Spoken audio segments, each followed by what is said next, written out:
জোয়ার কেন আসে? বৃদ্ধ মাঝি অবাক হয়ে ফেল ফেলিয়ে হাসে।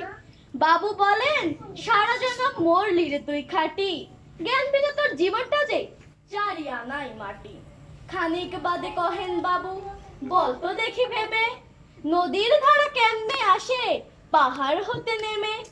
বলতো কেন লবণ পোড়া সাগর ভরা পানি? মাঝি শেখায়, আরে মশাই অত কি আর জানি। বাবু বলেন, এই বয়সে জানিস নি ও তাকি, জীবনটা তো নেহাত খেলো অষ্ট আনাই ফাঁকি। আবার ভেবে কহেন বাবু, বলতো ওরে বুড়ো, কেন এমন নীল দেখা যায় আকাশের ওই চূড়ো? বলতো কেন সূর্য চাঁদে গ্রহণ লাগে কেন? মাঝি শেখায়, আমার কেন লজ্জা দেশেন হেন? বাবু বলেন, বলবো কি আর, বলবো তোরে কি তা, দেখছি এখন জীবনটা তোর 12 আনাই বৃথা।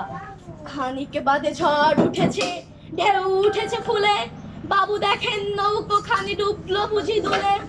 বাবু বলেন, এ কি আপদ, ওরেও ভাই মাঝি, ডুবলো নাকি নৌকো এবার, মরবো নাকি আছি? মাঝি সুতার, সাঁতার জানো? মাথা নাড়েন বাবু।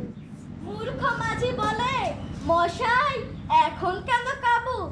বাঁচলেও শেষে আমার কথা, হিসেব করো পিছে, তোমার দেখে জীবন খানা 16 আনাই মিছে। ধন্যবাদ। অনেক